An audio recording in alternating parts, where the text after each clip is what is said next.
Well, here we go. First one of the year, fifth one, initial one for us, and good to see everyone here. Great to be here and great to get into game week finally. We have been, as a team, and really back when the move to the American Conference began and Coach Comfort and the leadership team began preparing us as a university and an athletic program, we knew we'd be one of the first ones, our volleyball team would be one of the first ones to initial start, but in that beginning of teams in the competition part.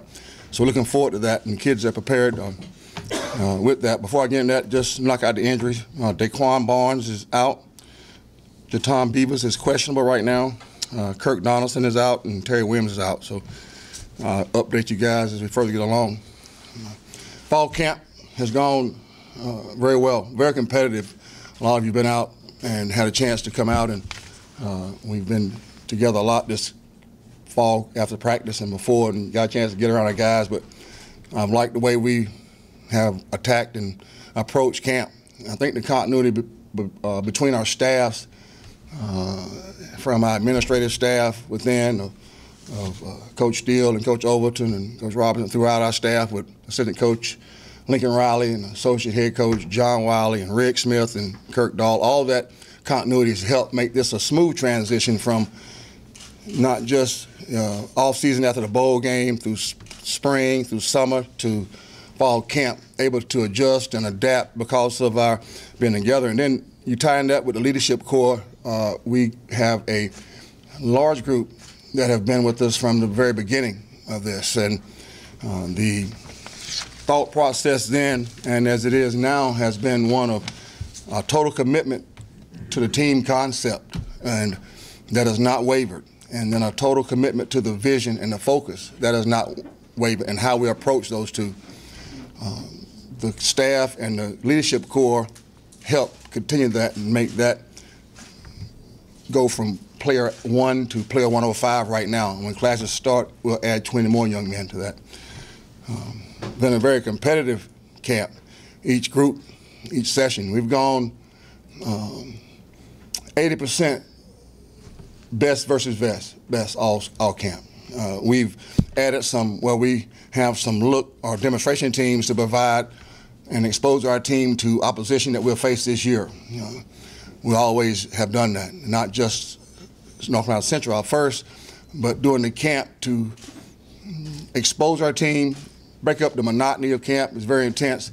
We expose our guys to a section of or a group of our opponents that we may play. It could be within the first 3 or 4. It could be some teams we never played before, those type of things, and that's going well. But the competition level and the competitiveness has been from the best going against best. It's Shane going against Maurice Falls. It's Ike going against Monteese. And go forward, on and on. It's Deshaun Amos guarding Justin Hart. It goes back and forth. It's been a very competitive and a smart way. Our kids understand how to take care of one another, because we're not playing East Carolina. I looked at our schedule, and we're not playing one another. So we made that clear one day, because sometimes it gets a little nervous for me. But I like the way we progress that way. Now we dive into game week. And last night, you could feel the intensity change. I think we've done a good job these last 2 days of letting our guys get their legs back under them a little bit. With also, we got, I thought, felt a needed actual game situation on Saturday morning. It was a very intense period of practice, but it was a very needed one. From on-the-field execution, from all 3 sides of the ball, to sideline discipline, which will change now with the American Conference and new rules really across the country. Our players who had not been a part of that, it was an awakening for them. Some young guys are going to figure into the playing, and their first time actually feeling the time of being on the field for this section or this section. The sideline discipline of where you sit, particularly on the bench, or where you meet for special teams, or where Jake Moore, our training staff, where equipment staff. That was big. Seems simple to some, but it was very needed. And so this week will be the first time. So now we dive into North Carolina Central University. First, I know Jerry, Coach Mack, known him a long time. I guess I'm one of the older coaches around now, been in a long time, but Jerry was a really good player, and then he's moved his way up the ladder, moved his way up, and his last South Alabama and been offensive coordinator. So his team will be offensively will mirror us a little bit as far as spreading the offense, and they'll spread the field also with some run game involvement. So going against our offense help expose us a little bit defensively. But they're one of the top players, and you have to watch is Adrian Wilkins. He's a slot and a returner, speed, quickness. They get the ball to him offensively, and he's a part of both return games, punt team and kickoff return, punt return and kickoff return. Also, Javon Davis up front is you see him on film, and as well as Christopher Presley, two big linemen that can have really good feet, very good feet, and we have to make sure we understand that. And then Andre Clark, a big back that has downhill and also has some power as well. And they also use a tight end like we do, and Nathan Scruggs. So those are the key guys on offense, and that we have to be aware of. They have two quarterbacks that they work, and one is junior Quinn Billerman, and the other one is Malcolm Bell. And both have a little bit different strengths. One's more of a mobile or runner. The other one can, but maybe not as quite as mobile, but runs the offense and understands it. Those guys are big guys we have to make sure we are definitely in tune to. And trust me, we're not looking past this day or this week. And I told Coach Mack that at a pigskin luncheon. He understood that, and you got to laugh between us. And this town is full of a lot of Central grads. So defensively, Granville Eastman, he came from Austin Peay, was there for 10 years. They'll be even man front, but I think we'll see some odd and a lot of movement and blitz and a change of coverage with him and with them. The two top players on the back end, you start with Ryan Smith, a corner, junior, redshirt junior, and C.J. Moore, a senior safety. They're guys that they've talked about being their quarterback on defense. And up front, Ty Brown and Felix Small, both of those guys are guys that are edge guys and up the field type players. Special teams, which I mentioned Adrian Wilkins. He was 13.4, 13.9 in punt returns and 30+ on kickoff returns, 5 touchdowns returned last year. And they were #1 in the country as far as kickoff returns. So special teams wise, we'll have to make sure, and we do emphasize that we have great defensive teams, our coverage teams, and offensively making sure our offensive teams do a great job of giving us great field position. So looking forward to this week, looking forward to getting around the kids tomorrow. Again, this is a normal week for us. It's off Monday. This season, go ahead and alert you guys, is one of the most non-traditional seasons we've had out of 15 weeks. 7 of the Saturdays we will not be playing. 3 open weeks, and then 4 Thursday, Friday games. So as a staff, one of our projects as an entire staff was to, okay, how can we use this and take advantage of this and make it in the best of interest of us and of our team. And I give my hats off again to the staff and administratively and within the staff of giving us the right deal. So some Mondays may be normal like today, and then with the differences in weeks and open dates, it'll adjust. So I'll let you guys of that through Tom and Malcolm. Any questions? Coach, talk about the Terry Williams injury, if you could, or whatever you can say about it. How long do you expect him to be out? Yeah, I'm not sure.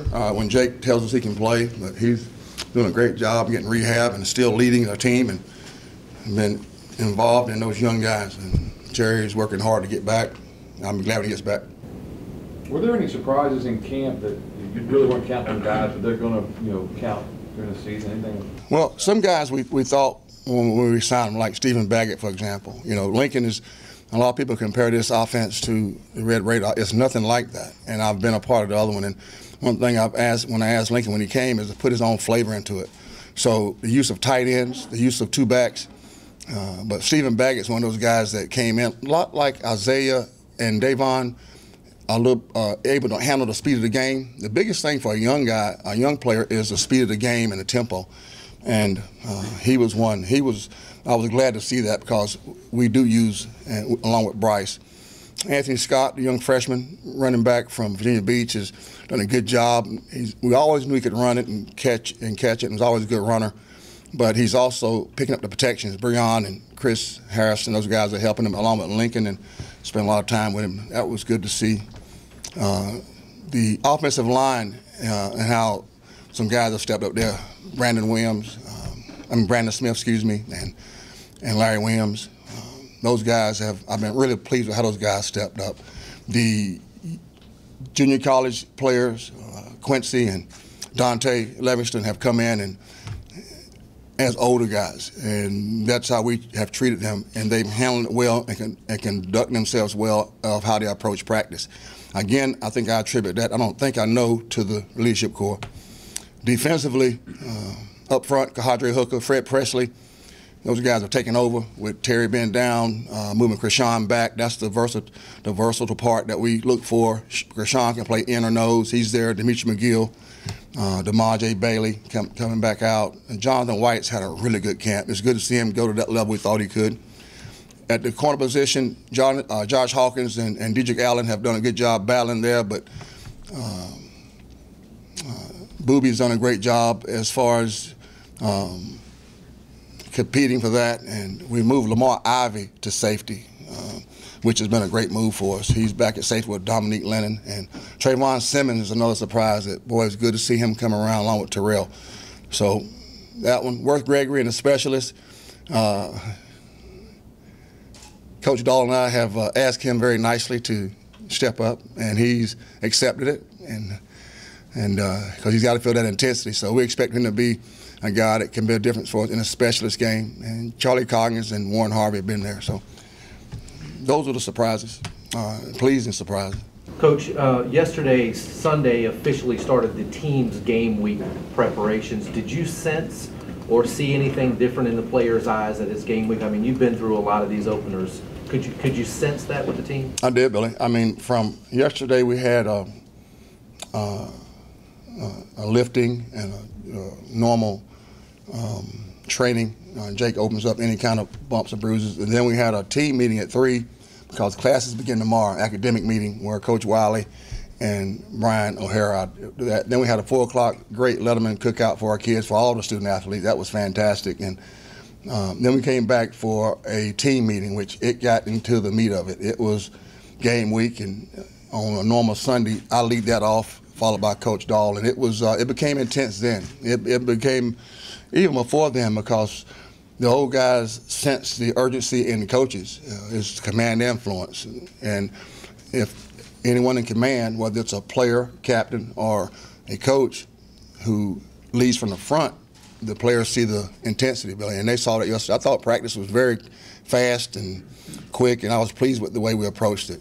Ruff, we hear you talk many times in the past about drowning out the noise for the players and keeping them focused on what you and the coaches say, not what's in the media and the fans.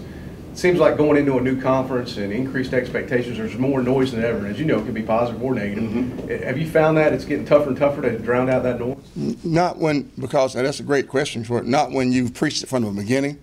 You know, if it was something we just started this year, I think it would be. But like, for example, Shane and Justin, their 5th year here, they've heard it for 5 years. And they convey that to the rest of the team. We're not afraid of any expectations, and with that must come a commitment, and that's what we tell them. Yeah, that expectations are great, but make sure you're committed to them. And how do you see that? Well, off-season work, for example, is my first checkbox. How do they work? That comes from me meeting with Coach Connors, the best in the country, and how do they do? And he has very high standards. You know, from fantasy camp, when he tightened you up a little bit down in the sand pit, don't you? I had to throw that in. I couldn't wait to get that jab in. Y'all got recorders. I got recorders too, but when I meet with Coach C after the summer, 2 things: work ethic and how they approached it, and then the key word is chemistry. And he said it 2 years in a row. He says it 4 times to me after the bowl game each year, and then at the end of the summer when I meet with him. And he said that about this team. So I knew the commitment was there for expectations. The excitement to the new conference, up the new conference, we knew that was early.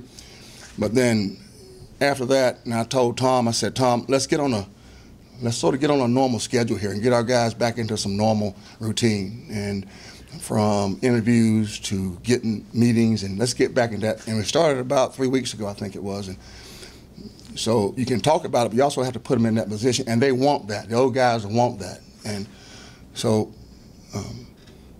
we're looking forward to the challenge, and we're looking forward to that. And it is a new conference. And I looked around at the meetings and saw those guys in that room, you know, June Jones and Coach O'Leary and Tommy Tuberville and all those guys, Tony Levine and Bobby Iacco. I've known Bobby a long time, Gator Bowl, Virginia, us, Texas Tech down there a little bit. So really good coaches with programs, but also we know they'll be ready to go. Now, non-conference slate will be one of the toughest around. So that helps you get back there. And then always going back to commitment to the team and commitment toward the mission and focus, mission and vision. That always keeps it there. And the old guys help me and the staff does. So that helps keep it right there. Coach, can you kind of talk about the bond between Davon Grayson and Isaiah Jones? Those guys both were injured last year, had an up and down year. They seem thick as thieves. They seem like best buds, and it just seems like they're kind of on the same page. Both really talented, and obviously both coming off injury. I'm sure, you know, every experience, but when you ask about the experience of a player here at East Carolina, I can directly go there with them. Not have to read a book and go there, but I've been through the same thing. When you come to any university, but East Carolina, it's a place where everybody's somebody, number one. It makes the ordinary extraordinary. You know, this place does that. But you also develop ties and bonds that will last for 40, 50 years. My roommate and I met in 1976, Charlie Evans. We talk every day like we're brothers. We met on our recruiting visit, and we talk today right now, today. And you have that. And Davon and Zay hit it off, and they came in with the same maturity level. Both of them came differently. Davon's story is tough, I let him tell you that. And meeting his stepdad and his mom, great mom, he and I both have the same speech impediment. We both stutter, you know. Zay came from a family of esteemed East Carolina Pirates, mom, dad, uncle, I mean, father, all that, Jeff and all that. So, but was not heavy recruited like Caleb and like Emory Blake as his cousin, but came in with the same type mentality. So they had that same fight, even though one was from Virginia Beach and one from Austin, Texas. When they got here, they jailed because they both had the same fight and desire. And they compete on everything. Who's got the highest GPA? I think right now, Davon has 3.4 something, Zay has 3.5, you know. They competed with, Davon beat Isaiah in Coach C's Ironman, and Zaya stayed for an extra day when Davon left to go back and get it. I mean, that kind of stuff. And they're serious about it. So they'll help keep in tune what these Shanes and Justins and Taylor Hudsons and Krishan Rose, they'll keep that continuing, what you try to do. And answer Mark's question a little bit, well, those guys like that, and this crew we got coming in now are like that.